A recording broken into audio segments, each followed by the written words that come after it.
Welcome back friends, welcome to invest एजी। एक बार फिर से आप सबका बहुत बहुत स्वागत है।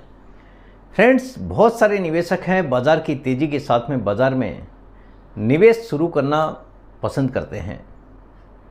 कुछ ऐसे लोग भी हैं जो कि म्यूचुअल फंड का नाम लेकर अलग अलग जगह पर निवेश कर लेते हैं, लेकिन उनको पता होता नहीं है कि कौन सी स्कीम कैसे काम करती है। कुछ ऐसी ज़रूरी चीज़ें हैं जो कि आपको निवेश से पहले पता होनी चाहिए, अदरवाइज़ आप अपना भारी नुकसान कर सकते हैं। पूरा डिटेल में वन बाय वन आपके साथ में शेयर करूंगा कि कौन सी ऐसी चीज़ें हैं जिसके बारे में आपको पूरी जानकारी होनी चाहिए। सबसे पहले मेरा इंट्रोडक्शन, मेरा नाम है रविकांत शर्मा और मैं MP registered mutual fund distributor हूँ। मेरा एमपी रजिस्ट्रेशन नंबर है ARN 138523। Employee unique ID number दिया है EUIN E234641। तो फ्रेंड्स, आप देख सकते हैं आज का जो मेरा मेन टॉपिक है MF इन्वेस्टमेंट, यानी म्यूचुअल फंड का निवेश। समझें ये ज़रूरी बातें, कुछ ऐसी ज़रूरी बातें हैं जिसका हर किसी निवेशक को निवेश करने से पहले ही पता होना ज़रूरी है, अदरवाइज़ हो सकता है कि आप अपना भारी नुकसान कर बैठें। देखिए, SIP म्यूचुअल फंड का एक पार्ट है। बहुत सारे लोग हैं आजकल SIP करना पसंद करते हैं, क्योंकि म्यूचुअल फंड में SIP आपका एवरेज आउट काफ़ी अच्छे से कर सकता है।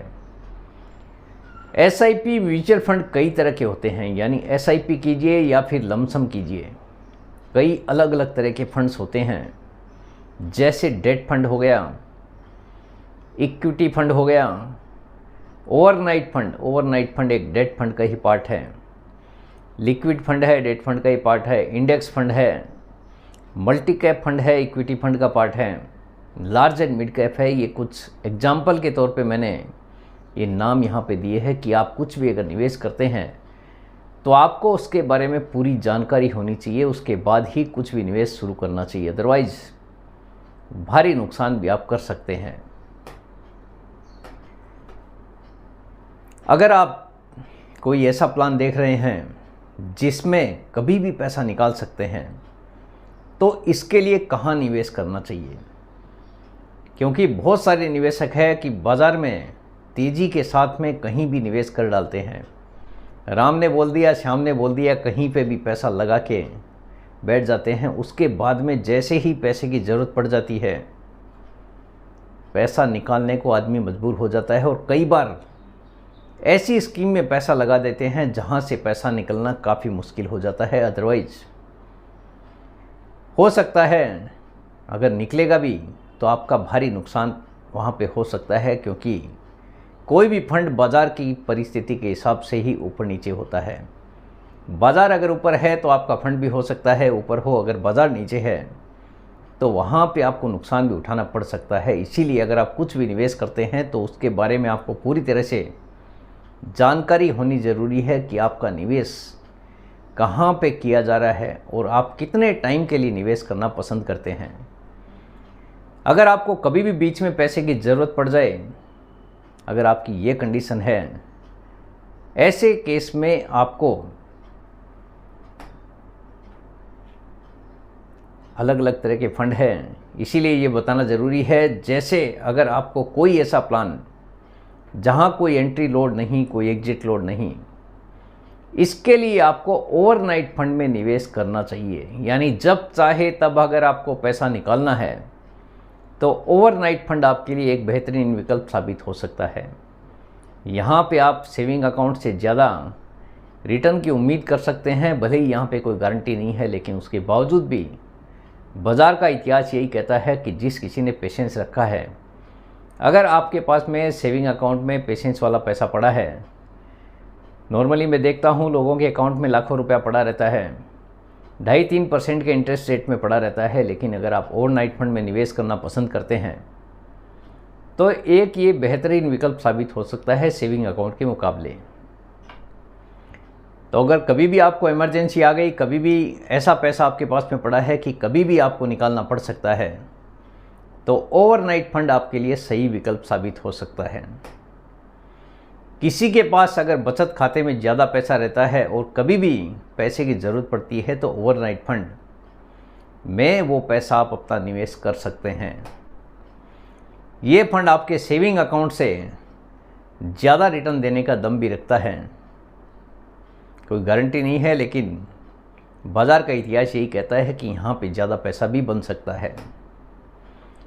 कुछ एग्जाम्पल्स है कि ओवरनाइट फंड कौन सी एएमसी के पास में है। तो एएमसी के जो फंड्स है उसके कुछ एग्जाम्पल्स हैं। Canara Robeco overnight fund, bank of India के पास भी ओवरनाइट फंड है, आईसीआईसीआई प्रूडेंशियल के पास भी ओवरनाइट फंड है, एसबीआई के पास भी ओवरनाइट फंड है और बहुत सारी एएमसी है जिसके पास में ओवरनाइट फंड है। आप जिस एएमसी का प्लान पसंद आता है, जो एएमसी आपको पसंद आती है, आप वहाँ पे निवेश कर सकते हैं। ओवरनाइट एक ऐसा फंड है कि जब चाहे तब आप पैसा निकाल सकते हैं बिना कोई एंट्री और एग्जिट लोड के, यानी यहाँ पे नुकसान होने का खतरा नहीं के बराबर है, क्योंकि ये डेट फंड है। इसके अलावा अगर आप लंबे समय के लिए निवेश करना पसंद करते हैं, अगर आपके पास में काफ़ी पेशेंस वाला पैसा पड़ा है और आप लंबे टाइम के लिए निवेश करना चाहते हैं, 10 साल, 20 साल, 25 साल, 30 साल, तो ऐसे केस में मल्टी कैप फंड और फ्लेक्सी कैप फंड आपके लिए बेहतरीन विकल्प साबित हो सकता है, क्योंकि यहाँ पे आपको जो भी निवेश करना है पेशेंस वाला ही पैसा निवेश करना है। यहाँ पे भी भले ही कोई गारंटी नहीं होती है, लेकिन बाज़ार का इतिहास यही कहता है कि फंड मैनेजर यहाँ पे काफ़ी अच्छे से पैसे को मैनेज कर सकते हैं, क्योंकि आपके पास में बड़ा पेशेंस है। बाज़ार की जोखिम यहाँ पे है, तो आपके पास में अगर पेशेंस है तो ही निवेश आपको करना चाहिए। यानी 20-25 साल, 15 साल, 10 साल या उससे ज़्यादा का टारगेट है तो एक बेहतरीन विकल्प ये फंड आपके लिए साबित हो सकते हैं। कुछ एग्जाम्पल्स है मल्टी कैप फंड के। कौन सी एएमसी के पास में मल्टी कैप फंड है? तो निप्पॉन इंडिया के पास में मल्टी कैप फंड है, एचडीएफसी मल्टी कैप फंड है, बैंक ऑफ इंडिया का भी मल्टी कैप फंड है, आईसीआईसीआई प्रूडेंशियल का भी मल्टी कैप फंड है। इसके अलावा भी बहुत सारी एएमसी है जिसके पास में मल्टी कैप फंड है। जिस एएमसी का प्लान आपको पसंद आता है आप वहाँ पे निवेश कर सकते हैं। एसबीआई का भी मल्टी कैप फंड है। जिस किसी को भी पसंद आता है कोई भी एएमसी में आप निवेश कर सकते हैं आपकी ज़रूरत के हिसाब से। अगर आप एक मुश्त निवेश करना पसंद करते हैं और एसडब्ल्यूपी अगर आपको करना है, यानी लमसम करके अगर किसी को एसडब्ल्यूपी चालू करना है, यानी आपको ज़रूरत वाले कभी ज़रूरत पड़ जाए पैसे की, यानी एक मंथली सैलरी के रूप में अगर आप एसडब्ल्यूपी का देख रहे हैं, एसडब्ल्यूपी के लिए आपके पास में डिविडेंड यील्ड फंड एक अच्छा विकल्प साबित हो सकता है।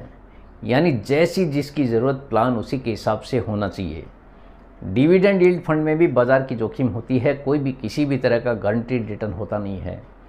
इसलिए अगर आप निवेश करते हैं तो पूरी तरह से जानकारी लेने के बाद ही आपको निवेश करना चाहिए, क्योंकि बाज़ार की जोखिम यहाँ पे भी पूरी तरह से बनी रहती है। हाई रिस्क वाला फंड ये भी है, मल्टी कैप भी हाई रिस्क वाला फंड है और फ्लेक्सी कैप भी हाई रिस्क वाला ही फंड है। तो डिविडेंड यील्ड फंड अगर आपको लंबे टाइम में निवेश करने के बाद में एसडब्ल्यूपी चालू करना है तो एक बेहतरीन विकल्प साबित हो सकता है। कुछ एग्जाम्पल्स है डिविडेंड यील्ड फंड कौन सी कंपनी के पास में है, कौन सी एएमसी के पास में है। तो एचडीएफसी डिविडेंड यील्ड फंड है, एसबीआई का भी डिविडेंड यील्ड फंड है, आईसीआईसीआई प्रूडेंशियल का भी डिविडेंड यील्ड फंड है। इसके अलावा भी बहुत सारी एएमसी है जहाँ पे डिविडेंड यील्ड फंड है। आपको जो एएमसी का प्लान पसंद आता है आप वहाँ पे निवेश कर सकते हैं। इसके अलावा अगर आप दूसरे किसी फंड में निवेश करते हैं तो उसके बारे में भी आपको पूरी तरह से जानकारी होनी चाहिए, जैसे फंड का प्रदर्शन, फंड मैनेजर, पैसा किधर निवेश होगा, हर तरह की जानकारी आपके पास में होनी चाहिए। उसके बाद ही कहीं पे भी आपको निवेश करने का प्लान करना ज़रूरी है। अगर आप खुद कोई फंड का चुनाव करने में असमर्थ हैं तो किसी वित्तीय सलाहकार से ज़रूर बात आपको करनी चाहिए। उसके बाद ही कोई भी निवेश करने का प्लान आपको करना चाहिए। सरल भाषा में आपका निवेश करने से पहले पूरी जानकारी आपके पास में होनी चाहिए कि आपने जो प्लान सोचकर निवेश किया है आपके किए हुए निवेश का, यानी आप जो भी निवेश करते हैं उसके बारे में आपको पूरी तरह से जानकारी पहले लेनी चाहिए, उसके बाद ही कहीं पर भी निवेश आपको करना चाहिए। अदरवाइज़ हो सकता है कि आप काफ़ी मुश्किल में फंस जाएं, क्योंकि हर अलग अलग तरह के प्लान होते हैं हर एक एएमसी के पास में। तो आप अपनी ज़रूरत के हिसाब से ही कहीं पे भी निवेश करें। अगर ऐसा नहीं हुआ तो हो सकता है कि आपको इसके लिए बाद में पछताना भी पड़े, क्योंकि कई बार मैंने देखा है एक आम निवेशक केवल प्लान का नाम सुनकर ही निवेश कर देता है, उसके बाद में उसको पता चलता है कि यहाँ पे तो 5 साल का लॉक इन था और आपको 12 महीना 2 साल के बाद में अगर पैसे की ज़रूरत पड़ गई तो ऐसे केस में आप पैसा विड्रॉ नहीं कर पाएंगे।